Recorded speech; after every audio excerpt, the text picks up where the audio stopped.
स्वागत है। मैं हूं आपके साथ अंकिता। चलिए नजर डालते हैं अब तक की बड़ी खबरों की ओर। जबलपुर जिले के बेलखेड़ा से एक बड़ी खबर निकल कर आ रही है। जी हां, हम आपको एक ऐसी वीरांगना नर्मदा परिक्रमा वासी से मिलवाने जा रहे हैं जिसकी गाथा सुनकर लोग सोचने को मजबूर हो जाते हैं। सोचते हैं यह कैसे संभव है, लेकिन एक 49 साल की महिला ने कुछ ऐसा हकीकत रच दिया कि देश में चर्चा का विषय है।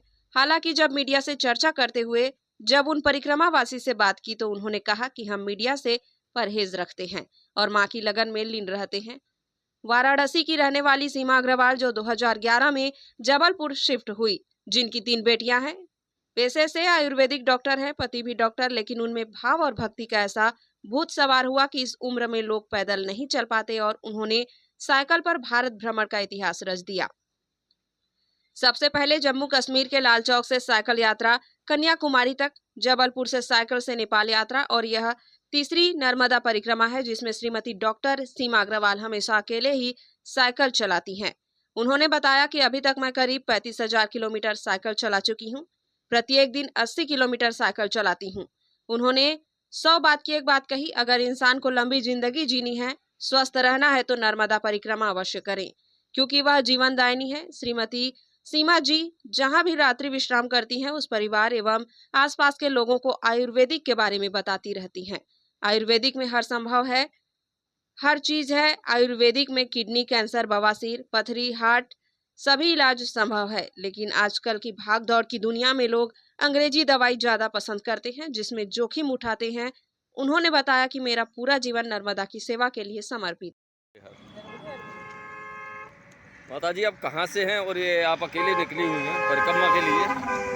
ये बेहद मुश्किल है। जी बताएं। जी, हम जबलपुर से हैं और ये मेरी तीसरी नर्मदा परिक्रमा है।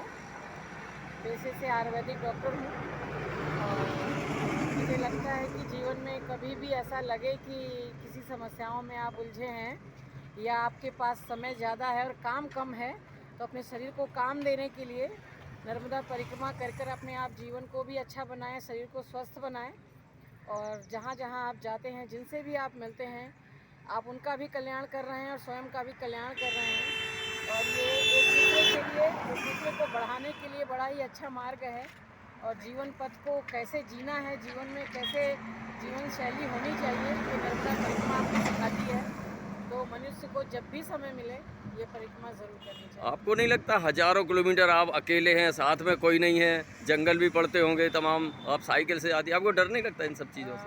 डर नहीं लगता क्योंकि हम सब एक अंतर मन की लड़ाई रोज़ लड़ रहे होते हैं और पता नहीं क्यों सबको लगता है कि जब लड़ाई हम अकेले कर रहे हैं तो ज़्यादा परेशान करेगी, पर ऐसा नहीं है।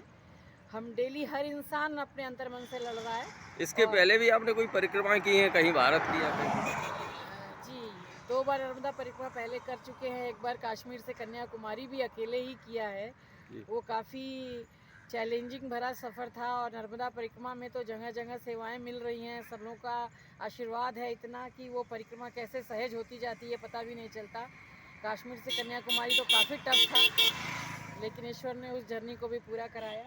क्या लग रहा है आप पूरी परिक्रमा जो है साइकिल से कितने दिन में पूर्ण कर लेंगे? अभी तक का जो अनुभव रहा है, एक बार 26 दिन में हुई है और एक बार 31 दिन में। इस बार आज 20वां दिन है और अभी लगभग यहाँ से 50 किलोमीटर मान लीजिए अगर जबलपुर है और वहाँ से 250 हो गया होगा अमरकंटक, 300 ये और 700-800 बच गया होगा ओंकारेश्वर। लगभग 10 से 11 दिन और लगेंगे। परिवार के लोग भी कहते हों कि आपको ये सब क्या चल रहा है, परिक्रमा आप कार से कर सकती थी, सब कुछ है घर में। हाँ, परिवार के लोग कभी बहुत खुश होकर हमें जाने नहीं देते हैं, लेकिन धीरे धीरे जब हमारा घर आने का समय जब तक होता है तब तक सब मान जाते हैं और फिर हमसे कोई नाराज़ नहीं रहता। जी, रहने वाले आप कहाँ के? जी, हम रहने वाले मूल बनारस के हैं, पर 2011 से हम जबलपुर में रह रहे हैं और अब हम जबलपुर के निवासी हैं। जी, नाम बताएं। जी, मेरा नाम सीमा अग्रवाल है, पेशे से आयुर्वेदिक डॉक्टर हूँ।